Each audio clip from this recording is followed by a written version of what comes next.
100세 시대, 우리는 어디로 가야 할까요? 어떤 인생도 존엄하지 않은 인생은 없습니다. 원하든 원치 않든 고령사회에 접어든 우리 사회에서 존엄한 삶의 마무리를 위해 돌봄은 필수가 되었습니다. 발빠르게 진행되어져가는 고령화의 현실이 남일 같지 않은 이유는 결국 그 길로 가야 하게 될 사람이 바로 우리들이 될 수 있기 때문입니다. 베이비붐 시대에 가장 많았던 광고는 바로 산부인과 광고였다고 합니다. 세월이 흘러 베이비부머들이 은퇴할 나이에 접어들자 거리엔 또 다른 광고들이 눈에 띄게 늘어섰습니다. 그것은 바로 요양원입니다. 오늘은 어느 요양원에 계셨던 할머니가 쓴 감동적인 시 한 편을 소개해 드리려고 합니다. 어느 작은 요양병원에서 한 할머니가 돌아가셨습니다. 간호사들이 조촐한 그 할머니의 짐을 정리하다가 이 시를 발견하였습니다. 내용에 감동받은 간호사들이 이 시를 복사하여 모든 간호사들에게 전달하였습니다. 단순하지만 마음을 움직이는 이 시는 동영상으로 만들어져 소개되기도 했고 인터넷을 통해 전 세계로 전해지고 있습니다. 슬프지만 할머니의 시를 통해 삶의 애환을 느끼셨으면 좋겠습니다. 어느 양로원 할머니의 시. 간호사님들 무엇을 보시나요? 댁들이 저를 볼 때 무슨 생각을 하시나요? 현명하지 않고 변덕스러운 성질과 초점 없는 눈을 가진 투정이나 부리는 늙은 노인으로 보이겠지요. 음식을 질질 흘리고 대답을 빨리빨리 못하느냐고 큰 소리로 말할 때면 전 정말 당신들이 조금 더 노력해 주기를 원했습니다. 당신들이 귀찮다고 나를 때리고 함부로 대할 때는 내 마음대로 움직이지 않는 몸뚱이로 저는 정말 용기를 내어 헛손질로나마 싸우고 싶었던 것이랍니다. 댁들이 하는 일도 못 알아차리는 것 같이 보이고 양말이나 신발 한 짝을 항상 잃어버리는 바보 같은 늙은 노인으로 밖에는 안 보였나요? 내가 저항하든 말든 그것은 아무런 상관없다는 듯이 목욕을 시킬 때도 설거지통 그릇만도 못하고 대돌만도 못한 나의 몸뚱이에 눈물도 쏟아냈지만 흐르는 물에 감추어져 당신들 눈에는 안 보였겠지요. 음식을 나누어 먹는 것이 아닌 그냥 먹여주는 댁들의 눈에는 내가 가축보다 못난 노인으로 비추어졌나 봅니다. 댁들은 저를 그런 식으로 생각하나요?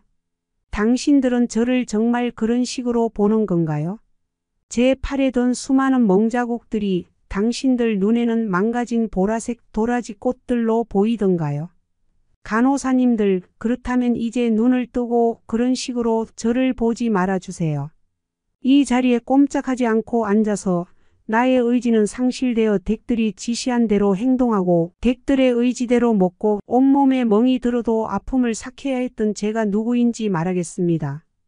제가 10살 어린 아이였을 땐 사랑하는 아버지도 있었고 사랑하는 어머니도 있었고 형제자매들도 있었답니다. 16이 되었을 땐 발에 날개를 달고 이제 곧 사랑할 사람을 만나러 다녔답니다.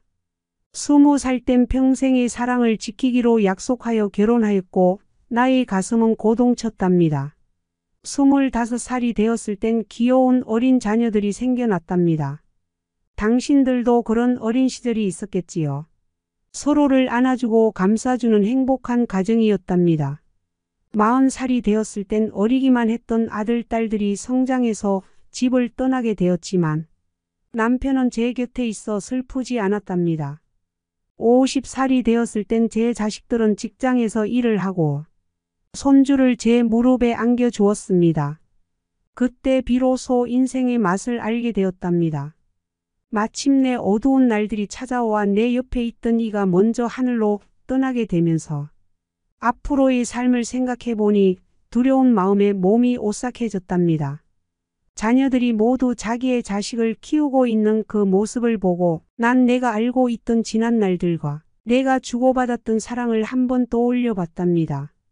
저는 이제 늙은이가 되었는데 참으로 우습게도 늙은이를 바보처럼 보이게 만드는 것들을 보면서 세월은 참으로 잔인한 것 같다는 생각을 해봤답니다. 몸은 망가지고 우아함과 활기는 떠나버렸고 한때는 마음이었던 것들이 이제는 무딘 돌이 되어버렸답니다. 시체와도 같은 이 늙은이 속에는 아직도 어린애 같은 마음은 살아있어. 가끔씩은 다 망가진 이 가슴도 부풀어 오르는 때가 있답니다.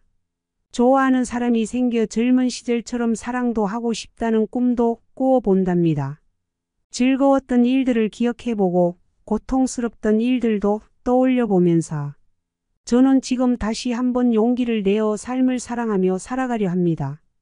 너무 짧고 빨리 지나간 지난 날들을 생각하면서 영원한 것은 아무것도 없다는 엄연한 현실을 받아들이기로 했답니다. 이제 사람들이여 눈을 떠보십시오. 투정이나 부리는 늙은이로만 보지 말고 좀 더 자세히 나를 봐주세요. 당신의 아버지는 아니나 아버지일 수도 있고 당신의 어머니는 아니나 어머니일 수도 있습니다. 그냥 가축에게 모이를 주듯 하지 마세요. 그냥 먹고 싶습니다. 멍들게 하지 마세요. 가슴 속에 멍을 안고 떠나지 않게 해주세요. 사는 동안에 하나뿐인 나의 간절한 소망입니다. 여러분은 이 시에서 무엇이 느껴지시나요? 요양원의 할머니가 생의 마지막 순간까지도 간절히 바랬던 것은 소소한 행복이지 않았을까요? 시를 읽는 내내 뜨거운 눈물이 흘렀습니다. 언론에서 일부 요양원의 실태를 보여주는 기사를 보신 분들이 있을 것입니다. 생의 마지막 단계에서 노인들은 군대처럼 아침 6시에 일어나야 하고 기저귀를 가는 정해진 시간까지는 변을 보아도 기다려야 하기도 합니다.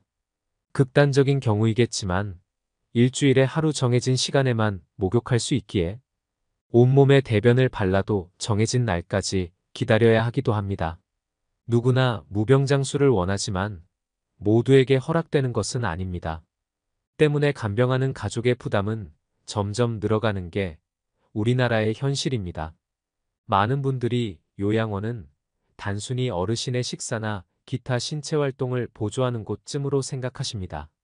요양원의 세계도 자세히 들여다보면 세상의 축소판이라고 말할 수 있습니다.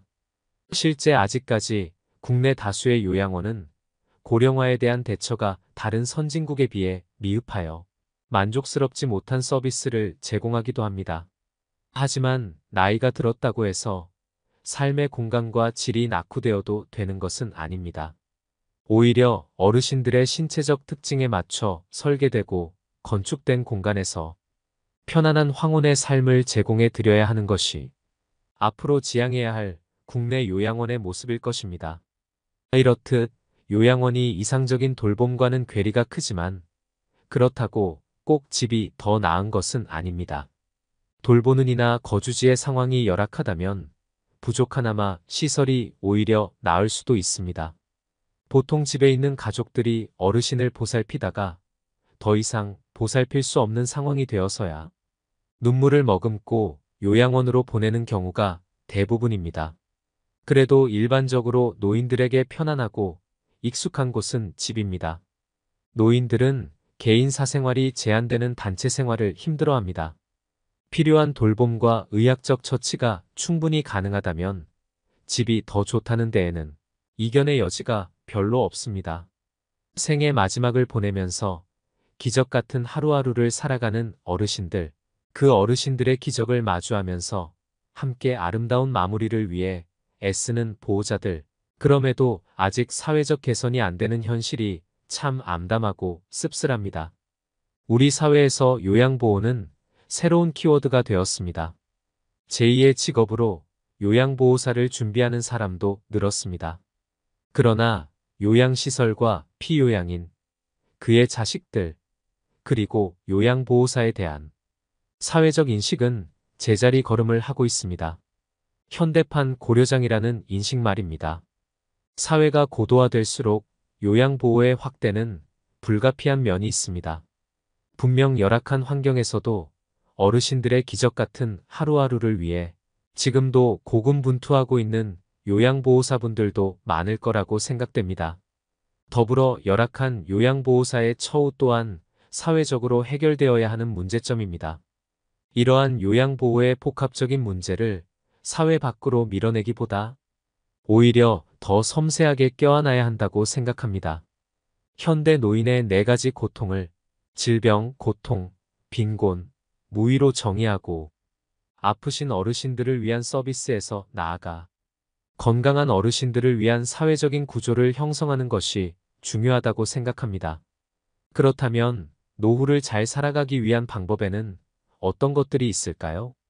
법륜 스님이 전하는 노후를 잘 살아가기 위한 지혜에 관해 이야기를 더 해보겠습니다. 첫 번째, 여유가 있어야 합니다. 젊을 때는 깐깐했다가도 노년에는 너그럽게 베풀 줄 알아야 하고, 말이 많다가도 침묵할 줄 알아야 하고, 간섭하다가도 물끄러미 봐줄 줄도 알아야 합니다. 나이 들어 건강이 나빠져도 눈이라도 보여서 다행이다 생각하고, 내일 죽어도 좋다 하며 내려놓을 줄 알아야 합니다. 지금의 50대, 60대는 청춘이라는 말이 있을 정도로 젊은 나이에 속하게 되었습니다. 60 청년이라는 말에 너무 집착해서 과하게 무언가를 벌리려고 하고 과도하게 욕심을 부리는 것은 나이를 역행하는 행동일 수 있습니다. 삶의 연륜에 따른 여유도 느껴져야 하고 나서지 말아야 할 자리에선 침묵할 줄도 알아야 제대로 나이를 먹는 것입니다. 두 번째, 욕심을 부리면 안 됩니다. 젊을 때는 과욕해도 금방 몸이 낫는데 늙어서 욕심 부리면 늙음이 재촉이 됩니다. 그러니 아무리 음식이 맛있어도 과식하지 말고 술이 좋아도 과음하지 말고 바빠도 과로하면 안 됩니다. 하루 8시간 일하다가도 7시간, 6시간 줄여나가야 합니다. 어떻게 욕심을 내려놓을 수 있나요? 법륜 스님은 이렇게 말씀하십니다. 그냥 놔라. 뜨거운 황금을 잡고 있으면서 뜨겁다고 말하는 것과 같습니다. 자기가 좋다고 잡고 있으면서 놓고 싶다고 말하는 것과 같습니다. 사실 놓고 싶지 않다는 것입니다. 손도 안 대고 코를 풀고 싶은 마음입니다. 그만큼 욕심은 사악한 괴물과도 같습니다. 놓자니 아깝고 잡자니 괴롭습니다. 세 번째, 남을 도울 줄 알아야 합니다. 젊을 때는 재능을 팔아 돈을 벌었는데 이제는 강의도 무료로 하고 봉사도 하면서 나보다는 다른 사람을 빛나게 해주는 것이 보람이 되는 노년의 삶입니다. 우리는 인생을 살아가면서 자신을 위해 투자하고 스스로를 아끼면서 행복하고자 노력합니다. 그런데 행복은 자신만을 아끼면서 살아가는 것으론 반쪽에 불과합니다. 자신의 행복감은 대상과의 관계에 특히 어려운 사람들에게 나의 사랑을 전달할 때 극대화됩니다. 방법은 자신에게 맞는 방식으로 감당할 수 있는 만큼만 하면 됩니다. 이는 부메랑이 되어 자신에게 돌아올 것이고 오히려 더 행복감을 느낄 것입니다. 네 번째, 건강해야 합니다. 노년을 더욱 건강하게 보내기 위해서는 평소 본인의 건강을 수시로 체크해야만 합니다. 나이가 들면 신체가 섭취한 음식에서 필요한 영양소를 흡수하는 부분에 어려움이 생기기 시작합니다. 때문에 미리미리 단백질과 관련된 음식을 잘 챙겨 먹는 것이 좋습니다. 다양한 질환에 대해 예방을 위해서는 규칙적인 운동과 꾸준한 식단 조절이 가장 중요합니다. 또 일상생활에서도 다양한 일을 하는 것이 곧 정신적으로도 건강해질 수 있는 방법입니다. 새로운 것을 접하게 되면 배움에 대한 열정이나 도전의식을 고취시켜 신체적, 정신적으로 큰 도움이 됩니다. 노년 생활에 활력을 불어넣어줄 또 하나의 활동이라면 봉사활동을 들 수 있습니다. 봉사활동을 하는 것은 타인을 도움으로써 얻게 되는 보람과 행복으로 인한 긍정적인 효과는 물론이고 이러한 사회적인 활동으로 노년 생활을 더욱 풍요롭게 만들 수 있습니다. 법륜 스님은 노후를 잘 보내는 데 있어서 다른 사람들에 대한 배려와 자비의 마음이 중요하다고 강조하셨습니다. 자신만을 생각하지 않고 주변 사람들과의 관계를 중요시하며 다른 사람들의 고통을 느끼고 그들을 돕는 것이 바람직하다고 말씀하셨습니다. 또한 법륜 스님은 노후를 잘 보내는 비결 중 하나로 삶의 목적과 의미를 가지는 것이 중요하다고 강조하셨습니다. 자신이 원하는 일을 하며 자신이 가지고 있는 장점을 발휘하여 사회에 기여하는 것이 진정 노후를 즐길 수 있는 비결이라고 말씀하셨습니다. 정신적인 평화 또한 중요합니다.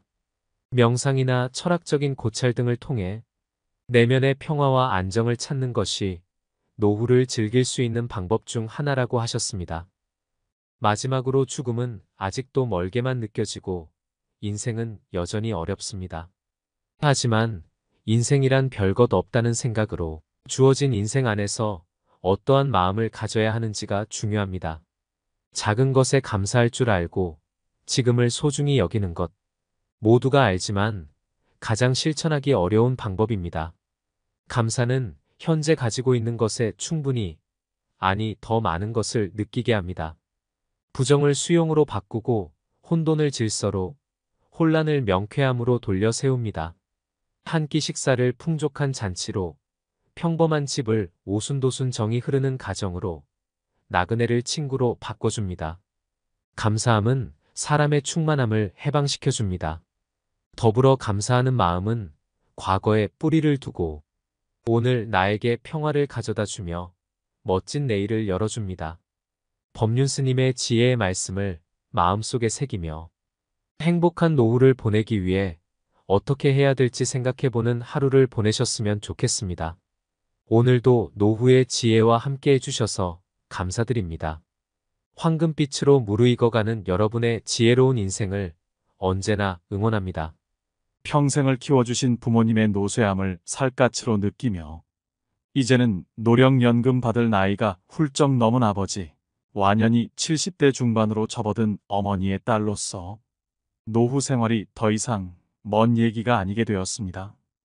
부모님의 기력은 갈수록 약해지고 기억력은 더 없어지는 것이 하루하루 갈수록 표시가 납니다. 우리 부모님뿐만 아니라 친구들 얘기만 들어도 그렇습니다.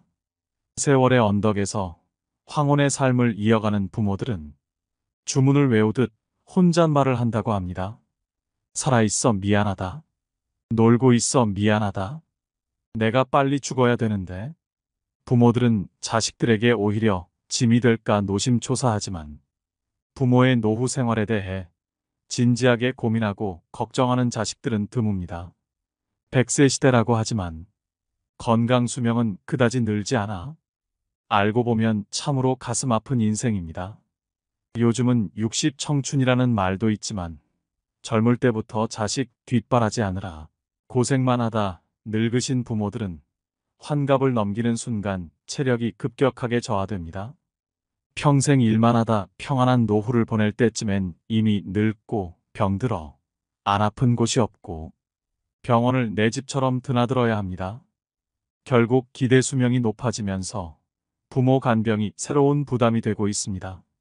문제는 배우자를 먼저 보내고 혼자 남으면 자식들은 먹고 살기 바쁘니 잘 챙겨드리기 어려운 현실입니다. 물론 자녀들에게 해가 되기 싫어 자발적으로 요양원에 가겠다고 하는 부모들도 있지만 대부분은 본인 의지와는 상관없이 요양원이나 요양병원으로 떠밀려 갑니다. 요양원에 입소하는 부모들의 사연은 구구절절합니다. 주민등록 또한 요양원으로 옮겨왔지만 우편물이 오면 내 집에다 가져다 두시라고 합니다. 돌아갈 집이 없다는 것도 아실 텐데 그렇게라도 위안을 받고 싶어 하는 듯합니다. 집 텃밭에 풀도 뽑아주고 기초연금도 타러 가야 한다며 당신들은 할 일이 많아 바쁘다고 하십니다. 오늘 내일 가야 한다며 작은 가방을 옆구리에 끼고 복도를 서성입니다. 하지만 부모들의 거처는 요양원입니다. 부모 마음은 자식 감싸기 바쁘지만 요양원에 부모님을 맡긴 후 본인 부담금조차 내지 않고 전화 연락조차 두절인 자식도 있습니다. 전세든 월세든 남겨진 보증금 욕심으로 형제들끼리 아귀다툼도 벌입니다. 각종 할부금과 전화도 부모님 앞으로 돼 있지만 자식이 나 몰라라 해 입혀주고 먹여주고 키워준 부모를 신용불량자로 만듭니다. 참 좋은 우리나라 복지를 악용합니다. 정작 누구를 위한 복지이기에 인생 말년에 자식의 이용물이 돼야 하는지 묻고 싶습니다. 그런 것도 모르고 한 어르신은 빨간 고추 따서 햇볕에 말려서 이 자식, 저 자식에게 보내줘야 할 텐데라고 말씀하십니다. 빈손으로 왔다가 한 평 남짓한 관 속에 묻히는 순간까지 아들아, 내 딸들아 미안하다고 합니다. 부모들은 무엇이 자식에게 그토록 미안할까? 많은 돈, 번듯한 건물이라도 남겨주지 못한 못난 부모가 돼서 미안하다고 하실까요? 대부분의 사람들은 노후를 요양원에서 보내길 원하지 않습니다. 하지만 초고령화 사회로 접어들면서 부모님뿐 아니라 미래의 나 또한 요양원이나 요양병원, 실버타운 가운데 어딘가로 갈 가능성이 큰 시대가 됐습니다. 누구든지 피해가기 힘든 현실적인 문제가 됐다는 의미입니다. 오늘은 요양병원에 근무하는 어느 의사 선생님의 글을 먼저 소개해드리겠습니다. 영상을 끝까지 보시고 주변 분들에게도 공유하셔서 부모님의 사랑과 삶의 애환을 느끼셨으면 좋겠습니다. 요양병원에 면회 와서 서서 있는 가족 위치를 보면 촌수가 딱 나온다. 침대 옆에 바싹붙어 눈물 콧물 흘리면서 이것저것 챙기는 여자는 딸이다. 그 옆에 뻘쭘하게 서 있는 남자는 사위다. 문간쯤에 서서 먼 산 보고 있는 사내는 아들이다. 복도에서 휴대폰 만지작거리고 있는 여자는 며느리다. 요양병원에 장기 입원하고 있는 부모를 그래도 이따금씩 찾아가서 살뜰히 보살피며 준비해온 밥이며 반찬이며 떠먹이는 자식은 딸이다. 아들놈들은 침대 모서리에 잠시 걸터 앉아 딸이 사다 놓은 음료수 하나 까먹고 이내 사라진다. 아들이 무슨 신주단지라도 되듯이 아들 원하며 금지용 옆 키워놓은 벌을 늙어서 받는 것이다. 딸 하나 열아들 부럽지 않는 세상인 것을 그때는 몰랐다. 오늘도 우리의 미래가 될 수많은 그들이 창살 없는 감옥에서 의미 없는 삶을 연명하며 희망 없는 하루하루를 보내고 있다. 그들도 자신의 말로가 그렇게 될 줄은 전혀 몰랐을 것이다. 자신과는 절대 상관이 없는 이야기라고 믿고 싶겠지만 그것은 희망사항일 뿐 결코 남의 이야기가 아니다. 우리는 나이가 들고 서서히 정신이 빠져나가면 어린애처럼 속이 없어지고 결국 원하건 원치 않건 자식이 있건 없건 마누라나 남편이 있건 없건 돈이 있건 없건 잘 살았건 잘못 살았건 세상 감투를 썼건 못 썼건 잘났건 못났건 대부분 요양원이나 요양병원에서 생의 마지막을 보내게 된다. 그곳은 자기가 가고 싶다고 해서 갈 수 있는 것도 가기 싫다고 해서 안 가는 곳도 아니다. 늙고 병들고 정신이 혼미해져서 자식들과의 대화가 단절되기 시작하면 갈 곳은 그곳밖에 없다. 산 사람들은 살아야 하니까 두고 보면 안다. 그래도 어쩌랴? 내 정신 가지고 사는 동안에라도 맛있는 거 먹고 가고 싶은 곳 가보고 보고 싶은 것 보고 하고 싶은 것 하면서 즐겁고 재미있게 살아야지. 기적 같은 세상을 헛되이 보낼 수는 없지 않겠는가. 부모님의 슬픈 얼굴을 자세히 들여다보는 자식들이 얼마나 될까요? 물론 현실적인 어려움 때문에 어쩔 수 없어서 애써 외면하고 모른 척하며 가슴이 무너지는 경우도 많을 것입니다. 눈을 마주치지 못하는 자식들 앞에서 부모님은 슬픔을 드러내지 않으려 애쓰고 굳은 얼굴에 미소를 짓게 하려고 노력합니다. 자신은 걱정하지 말고 잘 살아라는 부모님의 말씀 한마디. 처음엔 마음이 무겁지만 이내 팍팍한 현실에 부딪혀 부모님에 대한 관심이 멀어지고 맙니다. 부모는 자녀가 걱정할까봐 마음과 다른 말을 합니다. 자식은 알면서도 현재 상황에 합리화합니다. 하지만 부모님에게 조금만 더 관심을 가져주세요. 조금만 더 챙겨주세요. 사소한 얘기라도 전화로 안부를 물어봐 주세요. 자식들의 관심은 따뜻한 위로가 됩니다. 부모의 사랑은 하늘같이 크고 높지만 받는 자식은 당연하게 생각합니다. 부모님이 세상 떠나기 전 미련 없이 가시게 하는 것도 인생 후회하지 않는 자식의 도리가 아닐까요? 어느 한 어머니가 자식들에게 쓴 편지를 읽어드리겠습니다. 언젠가 요양원에 나를 보낼 자식에게 내 사랑하는 아들, 딸들아. 가족들은 요양원 생활을 하겠다는 내 생각에 반대할지도 모른다. 그러나 대부분의 우리 세대들이 그리 생각하는 것처럼 나도 가족들의 짐이 되고 싶지 않다. 그렇게 해야 내 마음이 편할 것 같다. 그래서 몸은 가라앉아도 정신이 양호하다면 내 스스로 요양원을 찾을 것이다.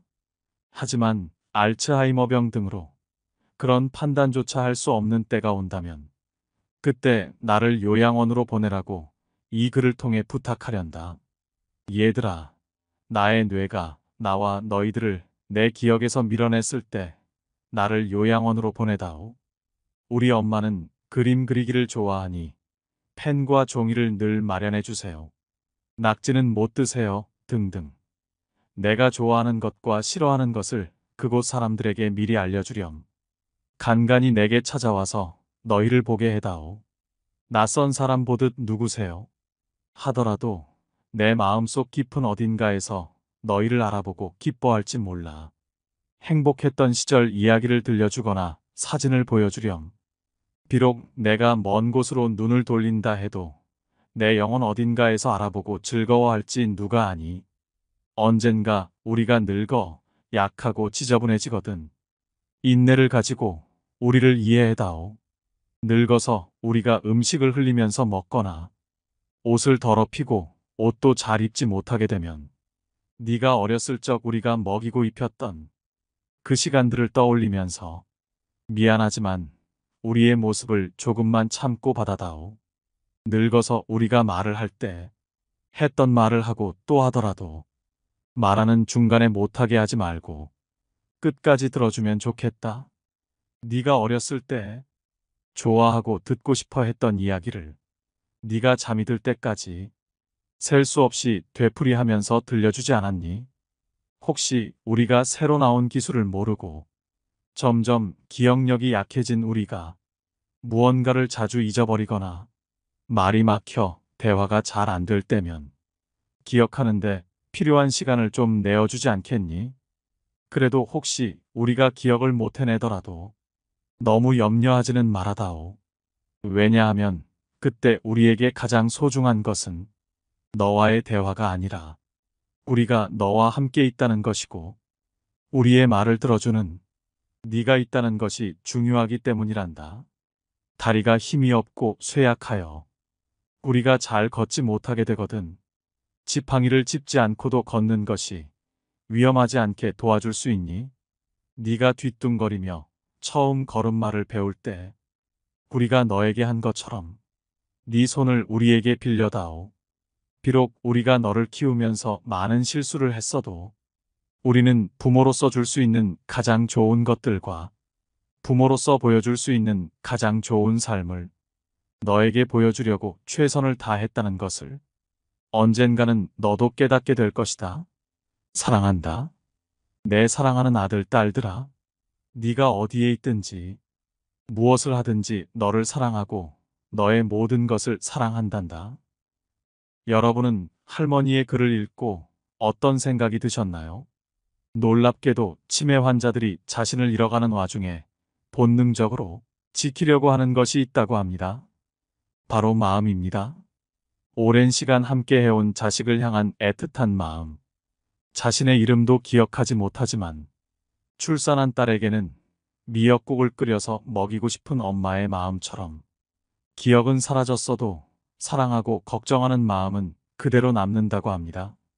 마음 한편에 존재하고는 있지만 딸 아들 내외가 나를 보러 안 오지 않을까, 나를 영영 잊는 건 아닐까 하고 존재하지 않는 사람이 돼버릴 것에 대한 두려움을 가진 채로 살아갑니다.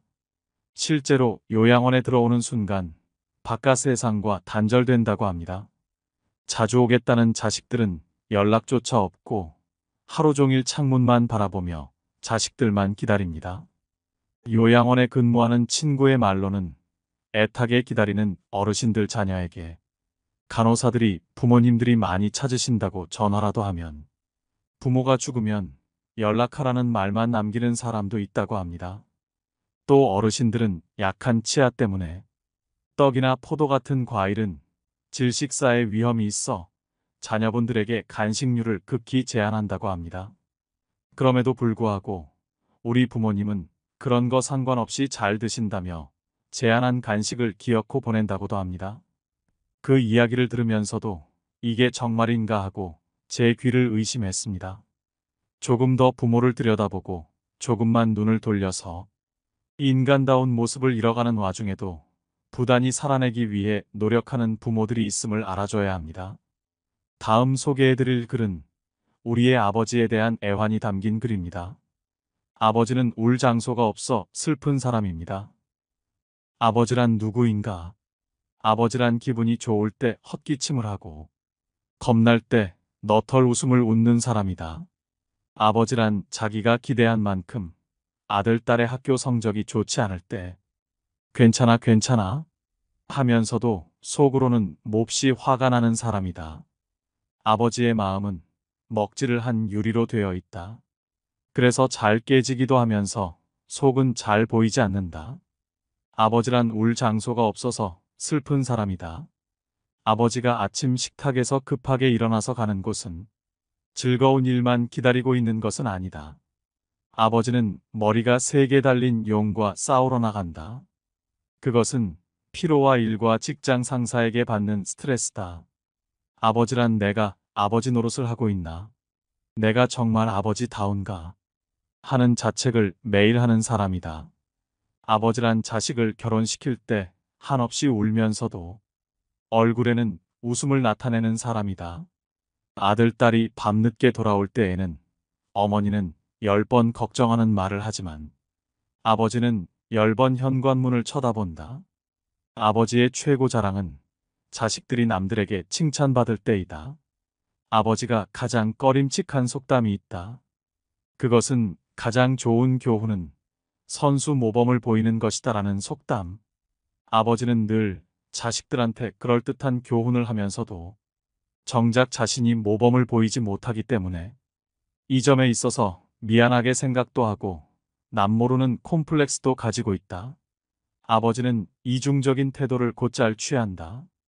이유는 아들, 딸이 나를 닮아 주었으면 하고 생각하면서도 나를 닮지 않아 주었으면 하는 생각을 동시에 하기 때문이다. 아버지에 대한 생각은 나이에 따라 달라진다. 그러나 그대가 지금 몇 살이든 아버지에 대한 현재의 생각이 최종적이라고 생각하지 말라. 4살 때 아빠는 무엇이나 할 수 있다. 7살 때 아빠는 아는 것이 정말 많다. 8살 때 아빠와 선생님 중 누가 더 높을까? 12세 때 아빠는 모르는 것이 많다. 14세 때 우리 아버지는 세대 차이가 난다. 25세 때 아버지를 이해하기는 하지만 기성세대는 같습니다. 30세 때 아버지의 의견도 일리가 있죠. 40세 때 여보, 이 일을 결정하기 전에 아버지의 의견을 들어봅시다. 50세 때 아버님은 훌륭한 분이셨어. 60세 때 아버지께서 살아계셨다면 꼭 조언을 들었을 텐데. 아버지란 돌아가신 뒤에도 두고두고 그 말씀이 생각나는 사람이다. 아버지란 돌아가신 후에야 보고 싶은 사람이다. 아버지는 결코 무관심한 사람이 아니다. 아버지가 무관심한 것처럼 보이는 것은 체면과 자존심과 미안함 같은 것이 어우러져서 그 마음을 쉽게 나타내지 못하기 때문이다. 아버지의 웃음은 어머니의 웃음보다 2배쯤 농도가 진하다. 울음은 10배쯤 될 것이다. 아들, 딸들은 아버지의 수입이 적은 것이나 지위가 높지 못한 것에 대하여 불만이 있지만 아버지는 그런 마음에 속으로만 온다. 아버지는 가정에서 어른 인체해야 하지만 친한 친구나 마음이 통하는 사람을 만나면 소년이 된다. 아버지는 어머니 앞에서 기도는 안 하지만 혼자 차를 운전하면서는 큰 소리로 기도도 하고 누구인가에게 의지한다. 어머니의 가슴은 봄과 여름을 왔다 갔다 하지만 아버지의 가슴은 가을과 겨울을 오고 간다. 부모가 되고 나이가 들다 보면 어린 시절에 부모에게 불효했던 것을 뒤늦게 깨닫고 마음 아파한다. 나도 그러했기에 자식이 나를 서운하게 하는 일이 있다 해도 이해하려 한다. 아쉬움과 후회 속에서 살아가는 것이 인생이니까. 때가 되면 식물들은 꽃과 잎을 떨굴 준비를 한다. 꽃은 세상을 아름답고 향기롭게 꾸미고 벌과 나비에게 꿀을 주고 다음 세대의 번식을 위해 열매를 맺은 후에는 떨구어대지를 향한다. 잎도 줄기의 작용인지 아니면 잎이 알아서 떨어지는 것인지는 알 수 없으나 가을이 되면 낙엽이 된다. 식물들이 때를 알아 꽃이나 단풍으로 마지막을 예쁘게 장식하고 떨어지듯 우리도 인생의 끄트머리에 있는 때를 미리 생각하며 아름다운 마무리가 될 수 있게 준비하는 것은 어떨까? 옛말에 한 아버지는 열 아들을 키울 수 있으나 열 아들은 한 아버지를 봉양하기 어렵다는 말이 있습니다. 자식이 배부르고 따뜻한가를 늘 부모는 묻지만 부모는 배고프고 추운 것은 자식들에게 말하지 않습니다. 더 많은 것을 주지 못한 자신을 탓할 뿐입니다. 아버지의 사랑이 묻어있는 글 한 편을 더 소개해드립니다. 애비야, 나 3만 원만 주고 갈 수 있겠니? 없어요. 80살이 넘은 아버지가 회사에 출근하는 아들에게 사정을 했건만 아들은 냉정하게 거절을 하였다. 늙은 아버지는 이웃 노인들과 어울리다 얻어만 먹어온 소주를 오늘은 한 번이라도 갚아주고 싶었다. 며느리가 설거지를 하다 부자 간의 대화를 듣다. 시아버지의 그늘진 얼굴을 보았다. 며느리는 무언가를 한참 생각하더니 밖으로 달려나갔다. 한참 만에 버스를 막 타려는 남편을 불러세워 숨찬 소리로 손을 내밀었다. 여보, 돈 좀 주고 가요. 뭐하게? 애들 옷도 사입히고 저 오늘 동창 계모임도 있어요. 며느리는 지갑에서 5만 원 가량을 꺼내 헤아리며 담뱃값이, 차값이, 대포값이 어쩌니 하는 남편 지갑을 빼앗아 차비만 쥐어주고 집으로 돌아왔다. 그리고는 아파트 베란다에 기대 밖을 바라보는 시아버지께 돈을 몽땅 내밀었다. 아버님, 이 돈으로 드시고 싶은 소주도 잡수시고 친구분들도 오랜만에 대접해드리세요. 시아버지는 며느리가 고마웠지만 선뜻 받을 수 없었다. 너네 살기도 넉넉치 않은데 괜찮다? 애들 맛있는 거 사주거라. 며느리는 대답도 듣는 둥 마는 둥 돈을 탁자에 놓아드리고 서둘러 방문을 닫았다. 그날 밤 남편이 퇴근하고 돌아왔다. 씻지도 않고 노는 애들을 보고 왜 애들 좀 씻기지 이렇게 더럽냐? 고 말했다. 그 이튿날도 또 그 다음 날도 애들 꼴은 더러워져 가고 있었다. 새까만 손등이며 며칠 전까지만 해도 반들해하던 애들이 거짓꼴로 변해갔다. 남편은 화를 벌컥 내어 고함을 쳤다. 여편 내가 하루 종일 뭐하길래 애들 꼴을 저렇게 만들어놔. 남편의 화난 소리를 듣고 있던 아내가 눈에 핏줄기가 서서는 화를 내며 남편에게 소리를 질렀다. 저 애들을 곱게 키워봐야 뭐해요? 당신이 아버지께 돈 3만 원도 냉정하게 거절하는데 우리 애들도 우리가 늙어서 3만 원 달래면 안 줄 거 아니에요? 그런데 뭐 때문에 애들을 사랑으로 키우라고 해요? 아내의 말에 남편은 말을 잇지 못했다. 한참 후 멍하니 서 있던 아들은 최면에서 풀린 듯 늙은 아버지의 방문을 조심스레 열었다. 늙은 아버지는 아들의 무정함을 잊은 채 안쓰러운 표정으로 어서 오거라. 회사 일이 힘들었을 텐데 고생했구나. 환절기라 감기 조심해야 한다. 아버지는 무정한 아들을 걱정하는 것이다. 어린 시절 아버지의 추억이 주마등처럼 스쳐 지나갔다. 아들 눈에는 눈물이 고였다. 노년빈곤이란 말이 있습니다. 노년의 빈곤은 불행한 일이라는 것입니다. 자식이 내미는 손과 부모가 내미는 손은 어떻게 다를까요? 부모는 자식이 내미는 그 손에 자신의 모든 것을 쥐어주면서 애벌레가 성충으로 크도록 애정으로 돌봅니다. 그리고 껍질만 남은 곤충처럼 되어버립니다. 그러면서도 부모는 자식의 손에 더 많은 것을, 더 좋은 것을 주지 못하는 것을 안타까워합니다. 세월이 흘러 부모는 늙고 힘도 없고 이제 부모는 가진 게 없습니다. 너무 늙어버린 것이죠. 그래서 이번에는 몇 푼 용돈을 얻기 위해 자식에게 손을 내밉니다. 그러나 자식은 부모 마음 같지가 않습니다. 부모의 내미는 손이 보기가 싫은 것이죠. 그에게 부담이 되는 것입니다. 자식이 내미는 손에 부모는 섬으로 주었건만 자식은 부모에게 호불호 주는 것마저 부담스럽게 느낍니다. 치매에 걸린 부모님을 모시는 문제로 고심하고 있는 분의 사연을 들려드리겠습니다. 언제나 제 유년 시절 기억 속에 포근하고 유쾌한 모습으로 남아있는 어머니. 그런 어머니가 치매에 덫에 걸리신 지 벌써 2년째입니다. 제 나이 59살 어머니는 벌써 80대이시니 무리도 아니죠. 그런데도 여전히 전 어머니가 방금 전 식사한 것도 잊으시고 밥을 찾으실 때마다 화장실에서 뒤처리를 하지 못해 헤매는 모습을 볼 때마다 억장이 무너집니다. 어머니를 돌보는 일을 저보다 더 많이 하게 되는 아내를 볼 면목도 없습니다. 이제 어머니도 아내도 모두 노인인데 얼마나 지치겠습니까? 결국 얼마 전 장남인 제가 5동생을 모았습니다. 무거운 마음으로 요양병원 얘기를 꺼냈죠. 다들 말이 없더군요. 내심 제가 계속 어머니를 모시길 바라는 눈치였어요. 그래도 저희 가족이 고생을 하니까 차마 말은 못하고 어떡하지 걱정만 하더군요. 결국 아무런 결론을 내리지 못했습니다. 동생들에게 어렵게 말은 꺼냈지만 저도 사실 결정이 바로 서진 않습니다. 어머니가 우리를 어떻게 키웠는데 요양병원이라니요. 이런 불효자가 있을까요? 하지만 매일 마주하는 현실이 너무 어렵습니다. 저는 어떻게 해야 할까요? 이와 같은 고민을 안고 사는 가정은 더 이상 소수가 아닙니다. 부모를 집에서 모셔야 효도라는 걸 머리로는 알지만 사회 구조가 변화하면서 효자 노릇이 버거운 사람이 많습니다.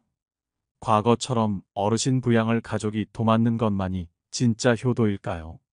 부모님이 온전할 때 스스로 고민하고 내 건강이 안 좋아지면 특정 요양시설에 맡겨달라고 자녀에게 이야기를 꺼내는 것도 하나의 방법이며 그 대신 일주일에 식사 한 번은 꼭 같이 하자는 등의 조건을 다는 것이 좋을 것 같습니다.